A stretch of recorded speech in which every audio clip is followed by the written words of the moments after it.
네, 오늘 말씀은 창세기 35장 1절로 8절까지 보겠습니다. 재단을 쌓으라라는 제목으로 말씀을 전하고자 합니다. 35장이 들어왔어요. 근데 제가 이제 개인적으로는 이제 교수님하고는 잠깐 얘기를 했는데 34장이 저에게는 이제 말씀을 전할 때 좀 많이 힘들었었거든요. 이게 이제 34장에 이제 성폭행이 일어나는 사건이었잖아요. 근데 그때도 그게 엄청난 큰 사건이었고, 뭐 오늘날에도 마찬가지죠. 그거는 엄청난 사건이죠. 근데 이제 말씀을 전해야 되잖아요. 말씀을 전해야 되는데, 그럼 그걸 어떻게 전할 거냐는 거예요. 그리고 그것 때문에 좀 많이 힘들었거든요. 그래서 제가 이제 다시 창세기 1장부터 다시 이렇게 한번 읽어봤어요. 아브라함이 하나님의 말씀을 듣고 가나안 땅으로 내려오거든요. 하란에서 가나안 땅 내려오는데, 그때 그 시대도 아브라함과 또 그 아들 이삭이 아내를 내 누이라라고 얘기를 하거든요. 그런데 그게 아비멜렉 거기 이제 추장이라고 보면 돼요. 그 추장이 뭐라고 얘기를 하냐면은, 왜 아내를 누이라고 했느냐, 내 신하가 아내를 급탈할 뻔했다라고 그렇게 얘기를 해요. 그럼 그때 그 상황에도, 그때 그 시대에도 엄청나게 큰 일이었던 거예요. 그게 남의 가정에 있는, 남의 아내를 급탈하는 거, 그런 그 자체가 엄청 힘든 일이었던 거죠. 큰 사건이었고, 그렇게 큰 사건인데, 그러면 지금 아브라함 시대, 그 다음에 이삭의 시대잖아요. 이삭의 시대에서 지금 야곱의 이야기거든요. 야곱의 딸 디나가 그런 사건이 일어났다는 거예요. 그러면 그 기간이 얼마나 됐겠어요? 그렇게 길게 되었지는 않다라는 거예요. 그럼 지금 그 시대에도 이런 사건이 엄청난 큰 사건이었다라는 거예요. 그런데 제가 지난 시간에도 말씀드렸듯이 이 사건을 그냥 이 사건으로 보는 것이 아니라, 왜 굳이 성경에 이렇게 입에도 담지 못할 그런 이야기들이 많을까요? 그래서 저도 이제 그것 때문에 좀 많이 고민을 했었거든요. 근데 제가 이제 느낀 건요, 제가 깨달아진 거는, 그래, 이런 것들을 통해서 하나님을 바라보자라는 거예요. 그렇다고 우리가 무조건 용서해야 되냐? 우리 그런 거 있어요. 하나님을 믿는 사람들은 무조건 다 용서해야 돼. 그럼 결국에는 하나님 믿는 사람들 다 병 생기더라고요. 다 병이 생겨요. 그것만이 착한 거라고 오해를 하고 산다니까요. 아니에요. 그러면 악으로 갚아야 되냐? 그것도 아니에요. 우리는 분명히 하나님이 말씀에 선으로 이기라라고 얘기를 하거든요. 악을 선으로 이기라고 얘기를 해요. 그래서 우리는 그냥 무단히 하나님 말씀하셨으니까, 하나님이 명령하셨으니까 무조건 그에 따라야 된다라는 게 아니라, 저는 그렇습니다. 계속 내가 용서할 때까지 계속 그걸 되새기는 거예요. 제가 용서하지도 못하는데 어떻게 그냥 입술로만 용서한다고 얘기를 해요. 그죠? 그거는 정말 하나님이 바라시는 방법이 아닌 것 같아요. 제가 생각했을 때는. 그래서 제가 34장 할 때는요, 많이 힘들었어요. 제가 지금 정말 힘들었었어요. 성도님들이 우리가 다 말씀을 각자 받잖아요. 각자 받을 때에 어떻게 이해를 할 것이냐, 어떻게 깨달아질 것이냐. 그리고 저도 그랬거든요. 저도 이 말씀을 전하는 사람이지만, 이 현장에 내가 만약에 내 딸이 정말 생각하고 싶지 않죠. 인간으로서는 그게 남의 얘기니까, 그게 내 일이 아니니까, 그럴 수 있구나 라고 생각하는 거예요. 근데 그게 아니에요. 성경에 하나님 주신 말씀이 그건 아니더라고요. 이런 고통을, 우리는 똑같은 고통을 당하지 않더라도 우리는 유사한 일들을 경험하고 산다라는 거예요. 유사한 일들을 경험하고 사는데, 우리가 어떻게 그것을 이해를 할 것이냐, 그리고 말씀으로 어떻게 깨달아질 것이냐라는 게 우리의 문제인 거예요. 우리의 문제. 그래서 우리는 거기에 하나님 말씀을 갖다 비추고, 그리고 용서할 수 없지만 계속 용서해달라고. 내가 어떻게 나 하나님 예수님이 아닌데 어떻게 인간이 이렇게 이런 일을 당했을 때 용서를 할 수 있겠어요? 못해요. 그렇지만 하나님을 하신다는 거예요. 내 안에 내주하시는 그 성령님이 용서하게끔 하신다는 거예요. 그래서 저는 그렇게 이해를 했습니다. 그래서 34장은요, 세겜의 디나를 강간한 사건은 옳지 못한 일이에요. 정말 있어서는 안 될 일이에요. 그렇지만 그로 인한 야곱의 아들들은 어때요? 그 복수극이요 더 잔인했다라는 것입니다. 모든 하몰과 세겜만 죽은 것이 아니라 그 땅의 모든 사람들을 다 죽였다라는 거예요. 약탈하고 가족을 다 죽였다라는 것입니다. 그런데요, 지난 시간 마지막에 보면 야곱이요 아들들을 오히려 예단쳐요. 그죠? 예단을 치고, 그리고 또 그 아들들은 우리 누이를 창녀같이 대우합니다. 옳으니까 아버지에게 이렇게 대든단 말이에요. 아마 야곱은 그랬을 거예요. 에서와의 그 관계가 잘 풀리고 그러고 나서 아마 오랜만에 그런 평화로운 그런 생활을 했을 것이에요. 그리고 우리 사람들은 그래요. 이 평화를 계속 유지하고 싶어 해요. 아마 야곱도 그랬을 거예요. 이 평화로운 그냥 평화롭게 살 수 있게끔 이런 것을 아마 생각했을지도 몰라요. 그런데 그 꿈이 어떻게 됐어요? 산산조각이 났어요. 그죠?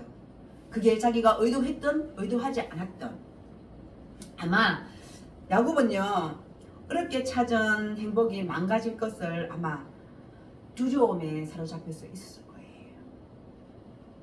우리도 그렇지 않나요? 우리도 똑같아요. 우리도 이게 평화롭게 살고 싶어 해요. 우리에게 이런 뭐 큰 고통 이런 거 오기 좋아하는 사람 누가 있나요? 아마 물어보면 한 사람도 없을 거예요. 아마 야곱도 그랬을 거예요. 오랜만에 찾아온 이 행복이 망가질 것을 두려워했다는 것이 아마 그런 마음이 있었을 것입니다. 그래서 야곱이 아들들에게 화를 내요. 그리고 야곱의 아들들이 수치당한 자기 누이의 일을 가면 어떻게 처리할 거냐고 야곱에게 따지고 묻습니다. 두려움과 절망에 빠져있는 야곱에게 하나님이 개입하십니다. 하나님께서는요 늘 야곱이 위기에 빠질 때마다 개입하셨어요. 그죠? 아마 우리도 똑같을 거예요. 우리도 어려운 문제에 빠져 있을 때, 힘듦에 있을 때 하나님께서 우리에게 이렇게 야곱처럼 개입하셨을 것입니다. 그리고 우리는 또다시 일어나게 된다는 것입니다.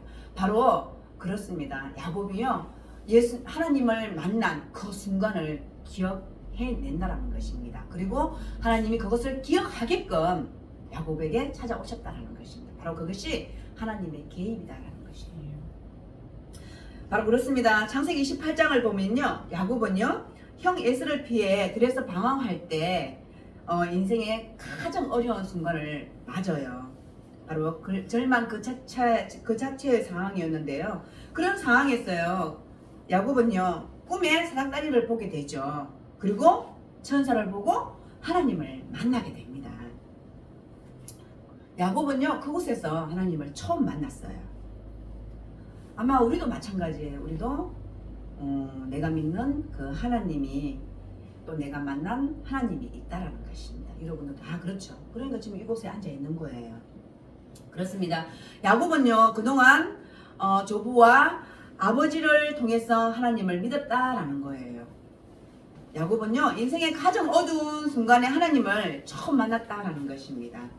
바로 형 에서를 피해서 도망갈 그때에 바로 그때가 가장 어두운 순간이었다라는 것입니다. 그때 하나님께서 야곱에게 찾아오셨습니다. 그리고 첫 만남에 하나님께서 뭐라고 말씀하시냐면요. 나는 여호와니 너의 조부 아브라함의 하나님이요 이삭의 하나님이라. 내가 누워있는 땅을 내가 너와 내 자손에게 주리니 내 자손이 땅의 티끌같이 되어 내가 서쪽과 동쪽 북쪽과 남쪽으로 퍼져나갈지며 땅의 모든 족속이 너와 내 자손으로 말미암아 복을 받으리라.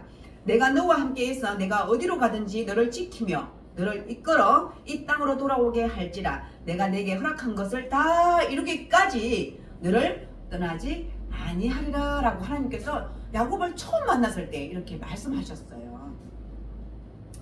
바로 그렇습니다. 야곱은요 할아버지의 하나님 아버지의 하나님이 바로 그분이 자신이 누운 땅을 자신과 자신의 자녀로 그리고 그 후손들에게 번성하게 할 것이다 라고 하나님께서 말씀하셨어요. 그리고 그들로 인해서 세상 만민의 복을 얻게 할 것이다 라고 말씀했다라는 것입니다. 그리고요 하나님께서 약속한 모든 것을 이루기까지 하나님께서 야곱을 떠나지 않겠다라고 말씀해 주세요. 그게 또 얼마나 큰 복이에요. 하나님이 야곱을 절대 떠나지 않겠대요. 우리에게도 하나님이 이런 복이 임하기를 원해요. 하나님이 절대 우리를 떠나지 아니하는 그런 복을 받기를 원합니다. 그렇습니다. 야곱은요 빈 털터리에다가 갈 곳 없는 자신에게 이런 말씀을 해주셨을 때 아마 야곱은요 엄청난 충격을 받았을 것이에요. 그리고 그 감동을 가지고 바로 그 자리에서 일어나서 야곱은요 돌베개를 세우고 그 기둥에 기름을 붓는다라는 것입니다. 그리고 하나님께 서원합니다. 제가 말씀을 준비하면서요 하나님 앞으로 오는 사람이 이런 사람인 것 같아요. 하나님께서 즉각 말씀하셨을 때 그 반응으로 바로 그 응답을 받고 바로 즉시 행동하는 거예요. 바로 야곱이 그랬다라는 것입니다. 바로 야곱이요 말씀을 하나님께서 말씀하셨잖아요. 바로 이렇게 행하더라고요. 지난번 에서와의 그 관계에서도 그랬어요. 형과의 관계도 그랬어요. 돌무더기를 세우면서 서로 라반과 이렇게 협력을 하거든요. 협상을 하거든요. 그때 어떻게 해요? 바로 돌무더기를 세우거든요. 그런 거 봤을 때는 야곱은요 바로 즉각 말씀을 받을 때 행동하는 사람이었다라는 거예요. 바로 이렇게 하나님께서 말씀하셨을 때 야곱이요 즉시 받아서 말씀을 합니다. 야곱이 서원하여 가로되 하나님께 말씀하는 거예요. 이제 하나님이 너와 함께 하겠다라고 말씀하셨을 때 바로 야곱이 바로 서원하여 가로되 하나님이 나와 함께 계셔서 내가 가는 이 길에서 나를 지키시고 그리고 먹을 떡과 입을 옷을 주시어 내가 평안히 아버지 집으로 돌아가게 하시오면 아버지께서 나의 하나님이 되실 것이요 내가 기둥으로 세운 이 돌이 하나님의 집이 될 것이요 하나님께서 내게 주신 모든 것에서 10분의 1을 내가 반드시 하나님께 드리겠나이다 하였더라. 즉시 하나님께서 말씀하시니까 야곱이요 하나님 앞에 서원했어요. 이렇게 세 가지를 이렇게 약속 세 가지를 서원했다라는 것입니다. 첫 번째가 뭐예요? 하나님께서 평생 나의 하나님이 되실 것이다 라고 말씀하고 있는 거예요. 그리고 두 번째는 이곳을 하나님의 집으로 삼겠습니다 라고 말씀하고 있어요. 그리고 세 번째는요 현재는 지금 빈손이지만 앞으로 하나님께서 주시는 모든 것에서 10분의 1을 11조로 드리겠습니다 라고 약속하고 있다는 것입니다.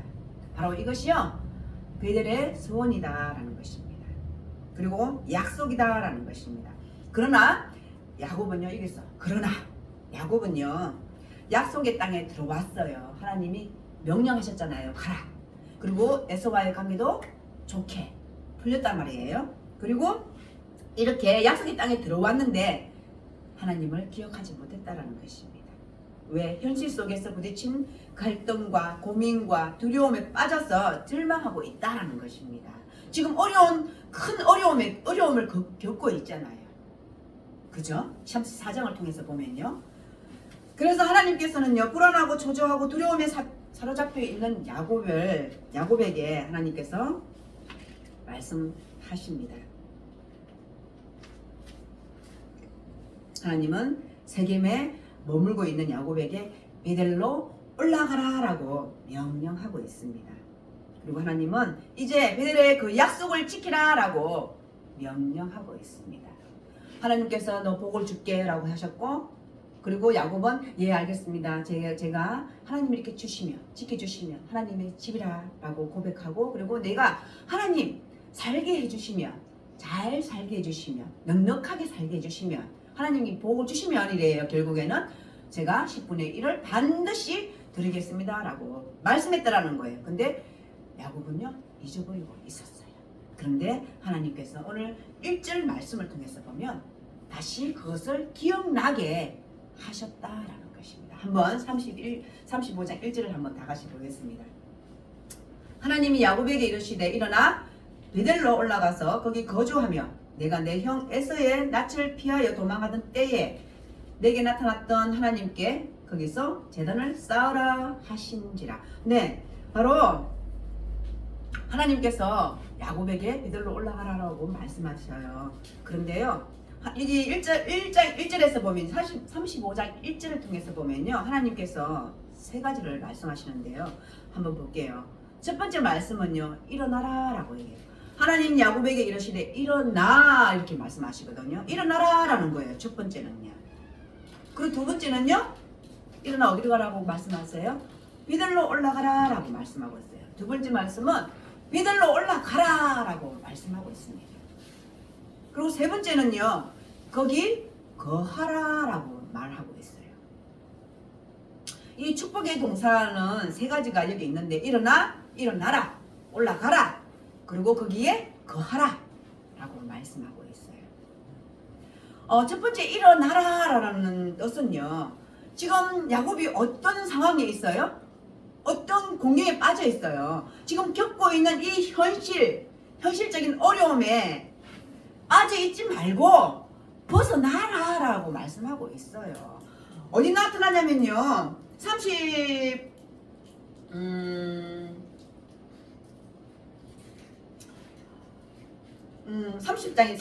보면요, 야곱이요 시몬과 레위에게 이르되 너희가 내게 화를 끼쳐 나로 하여금 이 땅의 주민 곧 가나안 족속과 브릿 족속에게 악취를 내게 하였도다. 나는 수가 적은즉 그들이 모여 나를 치고 나를 죽이리니 그러면 나와 내 집이 멸망하리라. 지금 그 딸 일로 인해서 지금 모든 옆에 있던 그 사람들이 자기를 칠까 두려워하고 있는 거예요. 그런 국면에 빠져 있는 거예요. 야곱이 얼마나 지금 두려움에 떨고 있겠어요. 그런 상황에 있는데 바로 하나님께서는 일어나라라고 말씀하고 있어요. 일어나라라고, 이 말은요, 지금 현실 속에 빠져 있는 것에서 벗어나라라고 말씀하고 있는 거예요. 왜? 다 저도 이런 경험을 해봤는데요. 이 현실 속에 어려움이 있잖아요. 이 어려움 때문에요, 하나님을 보지 못할 때가 많아요. 우리가 너무 힘들면요, 기도가 안 나와요. 그런 경험 안 해보셨나요? 너무 힘들면요, 이 세상 삶이 너무 힘들면요, 기도도 안 나오더라니까요. 바로 그것을 말하고 있는 거예요. 하나님이 이 야곱에게 지금 이 일어나라라고 하는 것은 이 현실 속에 이 두려움에 빠져 있지 말라라고 말씀하고 있는 거예요. 왜? 하나님을 보지 못하고 있기 때문에. 이 하나님을 보지 못하면요, 우리는 계속 절망 속에 빠져 있어요. 바로 그렇습니다. 야곱이요, 절망뿐이기 때문입니다. 혹 여러분 이렇게 야곱처럼 절망 속에 있으신가요? 하나님을 바라보세요. 그리고 오늘 말씀처럼 일어나세요. 하나님 앞에 기도하세요. 그냥 기도 안 해도요, 막 이렇게 기도하라는 또 얘기가요, 막 무릎 꿇고 이렇게 기도 안 해도요, 주님이라고 불러도요, 주여라고 불러도 하나님은 다 아세요. 그리고 말씀해 주실 겁니다. 그리고 두 번째 말씀은요, 베들로 올라가라 라는 거예요. 왜 하나님께서 베들로 올라가라 라고 말씀하셨을까요? 바로 그것은요, 바로 베들에서 하나님을 처음 만났잖아요. 바로 그것을 기억하라 라고 말씀하고 있습니다. 바로 그것은 약속의 하나님, 복을 주시는 하나님을 붙잡으라 라고 말하고 있다는 것입니다. 그리고 세 번째는요, 중요해요. 베들로 올라가면 다시 내려오지 말고 어디? 거기 있으라, 거기 거하라 라고 말씀하고 있는 거예요. 내려오지 말라라고 얘기를 하는 거예요. 거기 거하라 라고 말씀하고 있습니다. 네, 우리는요, 비록 이 육신을 담고 이 땅에 살고 있잖아요. 그죠? 우리 이 땅에 살아야 되잖아요. 살아들어야 되잖아요. 바로 그렇습니다. 우리는 이 땅에 살고 있지만 바로 그 하나님이라는 그 희망을 붙들고, 그리고 그 비전과 소망을 가지고 사는 저와 여러분이 되기를 원해요. 저도 이렇게 말을 하면서요, 이 세상 쪽에 살 때요, 엄청 힘들 때가 많아요. 이 육신적으로 힘들 때도 많고요. 이제 권사님, 나이도 얼마 안 됐는데요, 갑작스럽게 아픈 데가 많더라니까요. 한 번도 겪지 못했던 일들이 많이 일어나더라니까요. 뭐 갑작스럽게 손가락이 안 움직여갖고요, 밥을 못 먹었어요. 이 손가락이 안 움직여가지고 손가락이 이게 입에 들어가는 게 너무 힘들었어요. 그런 일을 겪게 되더라니까요. 참 살다 보니까 이게 처음 겪는 일이 참 많아요. 그러다는 거예요. 우리가 이 육신의 몸을 땅에 두고 살지만 우리는 하나님의 사람들이 되기를 축복합니다. 그래서 우리 하나님 앞에 비전을 가지고 살면요, 하나님이 또 고쳐주시겠지. 하나님 이 손가락이 왜 아파요? 그렇게도 하면서 또 병원 가요. 또 거짓말처럼 또 괜찮아요. 참 신기한 일이에요. 그죠? 하나님은 참 우리를 신기하게 만드셨어요. 그죠? 그렇습니다. 그래서 우리는 이 땅에 살지만 항상 우리는 하늘의 비전을 가지고 사는 저희들이 되기를 원합니다. 그리고요, 1절에서 보면요, 거기서 하나님께서 또 다른 말을 덧붙여요. 뭐라고 말씀하시냐면요, 내가 내 형 에서의 낯을 피하여 도망하던 때에 내게 나타났던 하나님께 거기서 제단을 드려라 라고 해요. 제단을 쌓아라 라고 말씀하고 있어요. 즉 뭐 하라고 얘기하는 거예요? 예배 드려라 라고 얘기를 하는 거예요. 바로 이 감사의 절정은요, 예배예요. 그래서 우리가 이렇게 이 공동체에 나와서 예배를 드리는 거예요. 혼자서는 예배 못 드리나요? 드릴 수 있어요. 그런데 이 모임은요, 더 기쁨이 배가 되고 또 성령 충만도 배가 되는 거예요. 그래서 이 공동체가 중요해요. 그래서 바로 감사의 절정은요, 바로 예배다라는 것입니다. 예배를 드릴 때요, 하나님이 가장 기뻐하시고 또 우리도 기쁘잖아요. 하나님께 영광을 드리니까요. 그렇습니다. 우리도 항상 이렇게 모여서 예배드리지만 또 각자가 또 하나님 앞에 기도하며 그런 삶을 살기를 원합니다. 야곱은 그랬습니다. 하나님의 말씀을 듣는 순간요, 야곱이요 눈을 떴어요. 그리고 야곱은 그 약속을 잊었을지라도 하나님은 잊지 않았다라는 것입니다. 그렇게 야곱이요, 하나님의 약속을 회상하기 시작하면서 캄캄한 절망이 변하여 축복이 되기 시작했다라는 것입니다. 한번 보겠습니다. 2절에서 4절까지.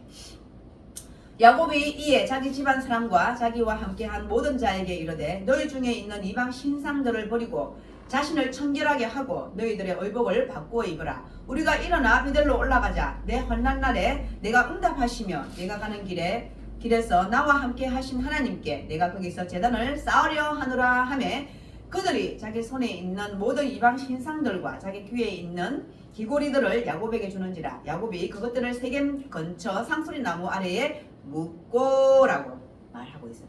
제가요, 아까 처음 들어갈 때 그랬잖아요. 야곱은요, 즉시 반응하는 사람이에요. 하나님의 음성을 듣고 즉시 행동하는 사람이었다라는 거예요. 그렇습니다. 바로 야곱은요, 하나님의 명령에 따라 그분을 만난 거룩한 장소인 베델로 올라가기 위해서 다음과 같이 조처를 취하고 있다는 것입니다. 첫째 뭐라고 했어요?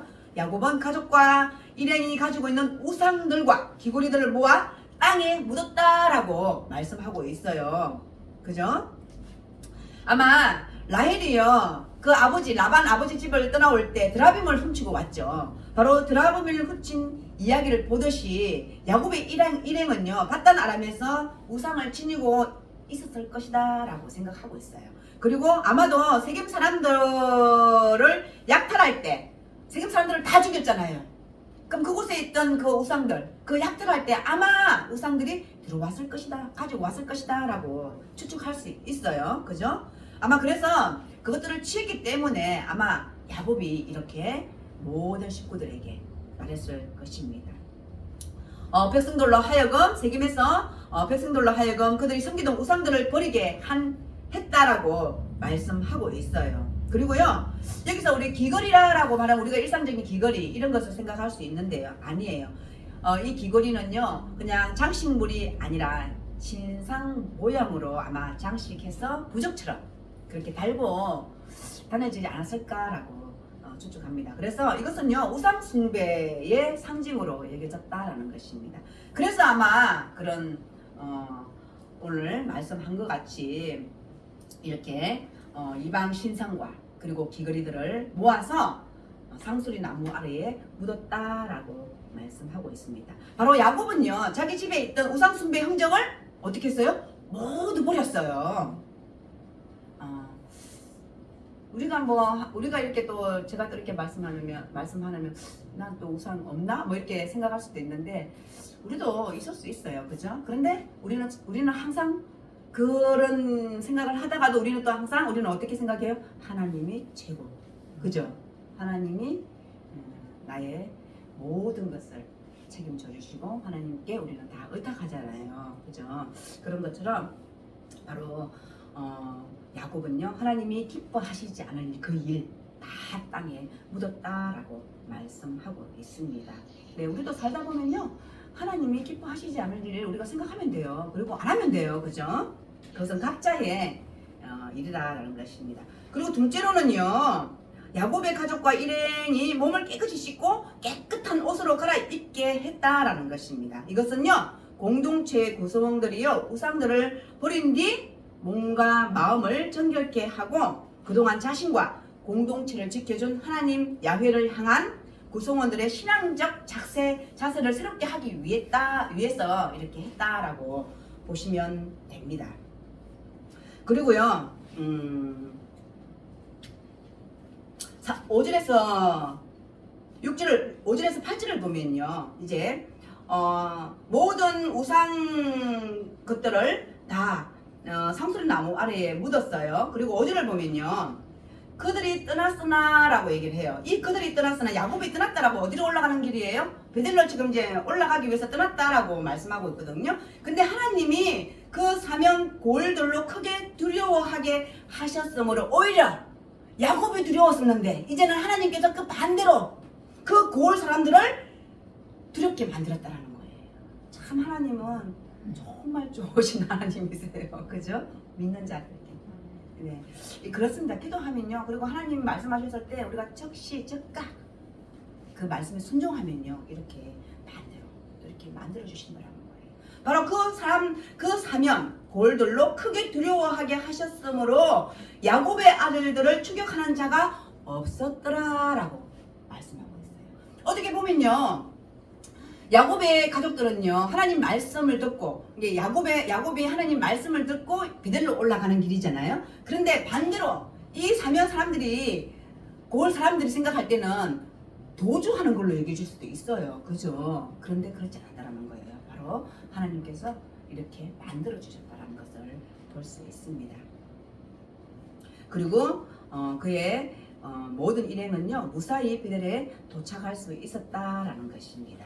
보겠습니다. 야곱과 그와 함께한 모든 사람이 가나안 땅 곧 루스 곧 베델에 이르고 그가 거기서 제단을 쌓고 그것을 엘 베델이라 불렀으니 이는 그의 형의 낯을 피할 때에 하나님이 거기서 그에게 나타나셨음이더라 라고 말씀하고 있어요. 바로 야곱은 베델에서 하나님께서 제단을 쌓고 그곳 이름을 엘 베델이라 라고 말씀하셨어요. 엘 베델은요, 베델의 하나님이라 라고 불렀다라는 거예요.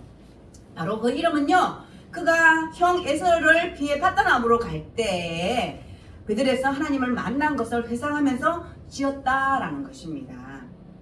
바로 그는 이전에 루스의 이름을 베델, 즉 하나님의 집이라 라고 불렀는데요, 이제는 베델을 엘 베델이라 라고 불렀습니다. 바로 즉 하나님의 집의 하나님이다 라고 불렀다라는 것입니다.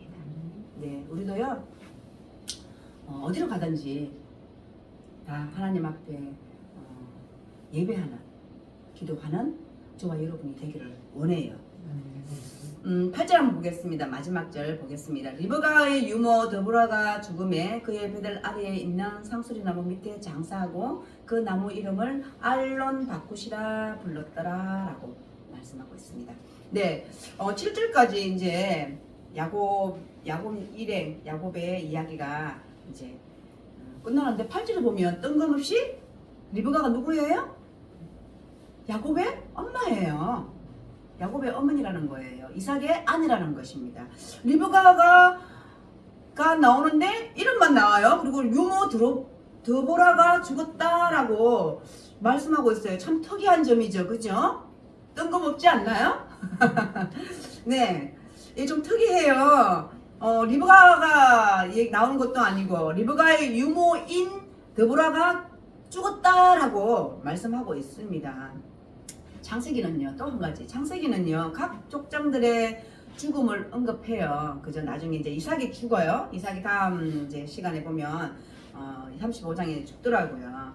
이삭이 죽는데요. 이 족장들의 죽음을 언급해요. 근데 이자들의 죽음은요, 죽음과 장사에 관해서는 사라 죽음이 막벨라 굴에 장사되었다라고 얘기를 하거든요. 그리고 또 라헬이 이제 또 다음 시간에 보면 라헬이 또 죽어요. 라헬의 죽음만이 언급을 해요. 그래서 성경에는 이자들 죽음이 잘 언급되지 않아요.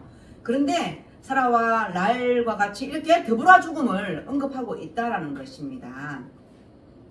리브가의 죽음과 장사에 대해서는 언급하지 않는데요. 그런데 이건 뭘까 또? 그럼 야곱의 엄마 리브가의 죽음은 언급되지 않는데 이건 또 뭘까라고 우리가 한번 생각해 보면요. 리브가는요, 야곱을 밧단 아람으로 떠나보내면서 아마 머지않아 만날 수 있을 것이라 라고 생각했어요. 그리고 야곱을 보냈죠. 그런데 리브가는요, 야곱의 얼굴을 보지 못하고 아마 죽었을 것이라 라고 추정을 해요. 야곱이 밧단 아람에 있을 때 아마 리브가는 죽은 것 같습니다. 리브가는요, 야곱이 이삭을 속이게 한 잘못한 대가로 일종의 징벌을 받았다라는 그런 속설도 있어요. 어쨌든 그가 가장 사랑하는 아들의 얼굴을 다시는 보지 못하고 죽은 것은 고통스러운 일이었다라는 것입니다. 아마 우리가 자식을 보지 못하고 죽는다는 건 얼마나 고통스러운 일이에요. 그녀의 죽음은요, 이러한 부정적인 면이 있기 때문에 그녀의 죽음과 장사에 대한 것을 창세기에서는 생략하고 있다라고 보시면 돼요. 그렇다면 리브가의 유모였던 드보라에 대해서는 특별히 언급하고 있는 이유는 뭘까요? 그것은 드보라는 야곱의 일행과 함께 했을 것도 있다라는 것입니다. 그녀는요, 리브가가 결혼하기 위해서 이삭에게 올 때 아마 같이 동행했을 것으로 보게 됩니다. 그녀가 어떻게 야곱 일행과 동행하게 되는지는 정확한 답은 알 수는 없지만요, 아마도 야곱을 마중 나와서 동행한 것 같다라는 것입니다. 야곱이 다시 가나안 땅으로 들어왔을 때 그때 아마 마중 나왔을 것이라고 생각하고 있다라는 것입니다. 리브가의 유모였던 드보라가 리브가가 죽은 후 그녀의 주인이 가장 사랑했던 아들 야곱을 특별히 그리워하고 사랑했을 것입니다. 그리하여 야곱이 돌아오기를 기다리다 죽은 리브가를 대신해서 야곱을 마중하고 싶었을 것입니다.